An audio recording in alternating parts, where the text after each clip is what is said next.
Let's begin our talk with slavery. Slavery is something that nobody wants to speak about, especially when they are associated or were involved in this activity. Yet and still, there's great benefits from having slaves.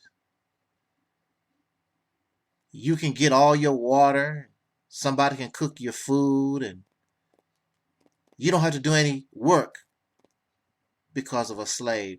Free slave labor makes your nation wealthy, and you give nothing to the slave. The slave gets nothing out of the relationship.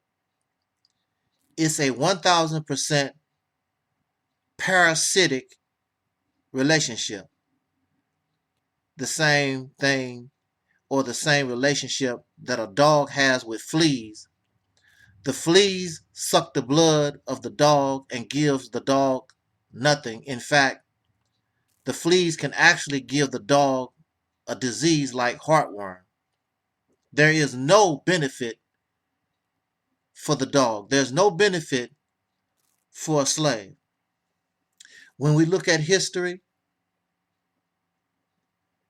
we see that, and I assume, because I'm not like many of you, I just try to use a little common sense and just look at things from a logical point of view.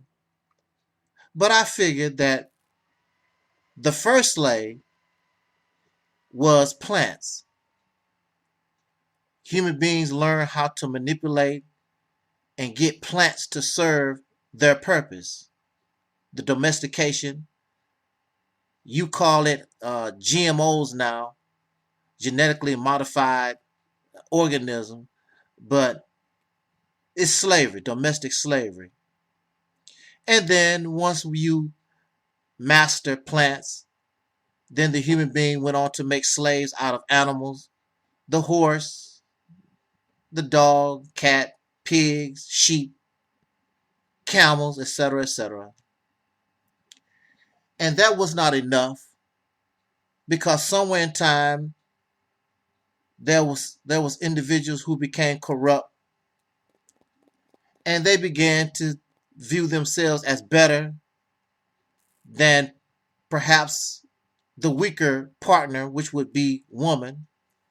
This male decided to make a slave out of the female. I would guess and I would assume that the first human slave was female. Easy for the man because of his brute strength. Easy for him to dominate and take over a woman.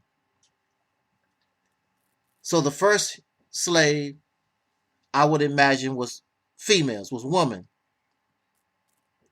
What is a slave? A slave is somebody or something, their life, their existence benefits their master.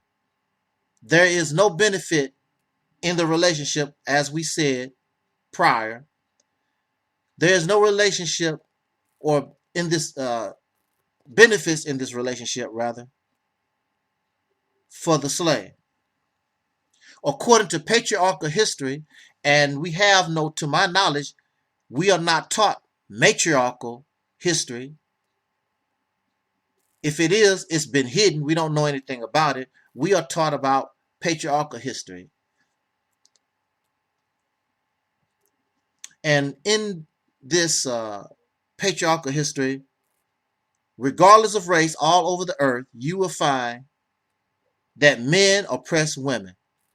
Women are in a subservient, inferior, slave, or slave-like condition. This is where you will find women.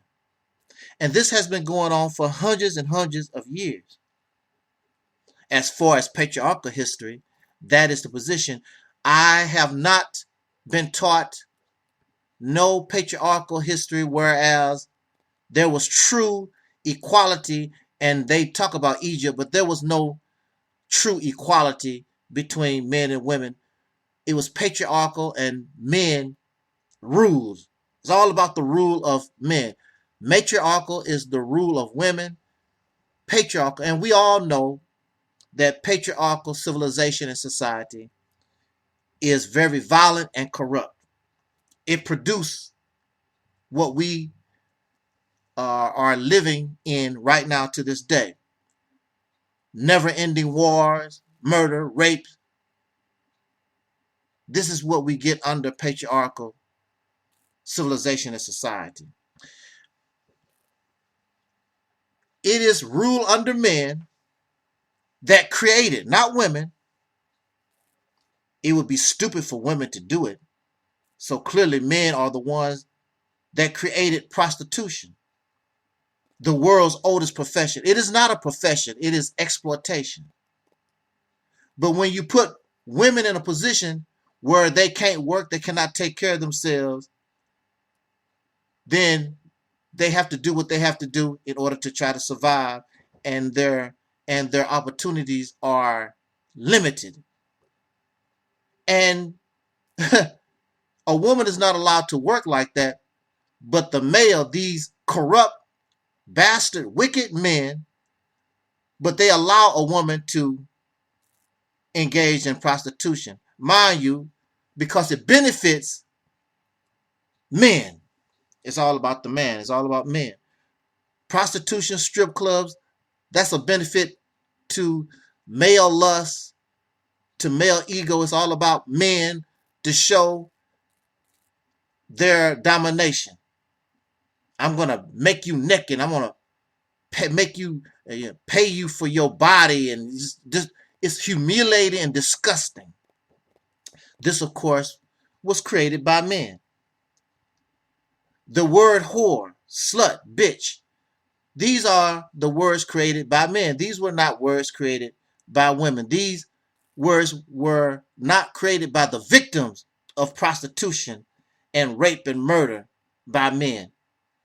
The same thing is like coon and sambo and Uncle Tom. All these negative terms was made by the oppressor. And so black men should be able to relate with the struggle of black women, because basically it's the same thing, except the oppression of women is actually longer than it is of men or one particular race over another or people. Because even that people, if you go back into history, the women prior to slavery, they were in an inferior position with their men anyway. So it really wasn't no big deal. They were used to being oppressed and being viewed as an inferior anyway. But now another more powerful male has shown up and made a bitch out of you. That's what has happened. And the black man in America, you know you're a bitch. That's why you say that you call each other, hey, what's up, dog? What's happening, dog? And you call your women bitches and hoes because you a hoe, because you a bitch. Now, technically, from what I heard, actually women outnumber men. And this is 2022. If women really wanted to, they could physically get out from under this oppression, go to war with men, and they could beat men, because modern day weapons, it don't take nothing to pull a trigger. So modern day weapons can make women equal to men, and there are many women who are trained in martial arts. There are women who are trained in the military. They know how to shoot weapons. If women rose up against men, they could take control. The problem here is, just like black people or melanated people around the earth, women as a gender are not united. They are not united as a gender in America or around the earth. So since women are divided as a gender, it's easier for men to control. Just like the same thing when it comes to racism. It's easy for those in domination, those who are the powers that be, the dominant society, as Tariq Nasheed always says, it's easy for the dominant society to keep the Negroes in check, to keep the melanated people in check, because we are divided. The same thing with women. Women are divided in their gender. They're not united. Just like in racism, women are comfortable with the lies and the gifts of men. Same thing with melanated people. Give you a good job and give you a pair of Jordan shoes and let somebody sign you an autograph at a baseball game and you happy. Same thing with women. Women believe the lies of men. You always find in an abusive relationship, oh baby, I ain't gonna do it. Men, just like the racists do. We're gonna get better. We're gonna get better. You keep believing their lies over and over again. You have men who abuse women. Oh baby, I ain't gonna hit you no more. I hit you 15 times already, but I won't hit you 16. You keep believing these lies and keep getting hit, keep getting your ass whooped over and over again because you want to believe these lies. You falling in love with your abuser.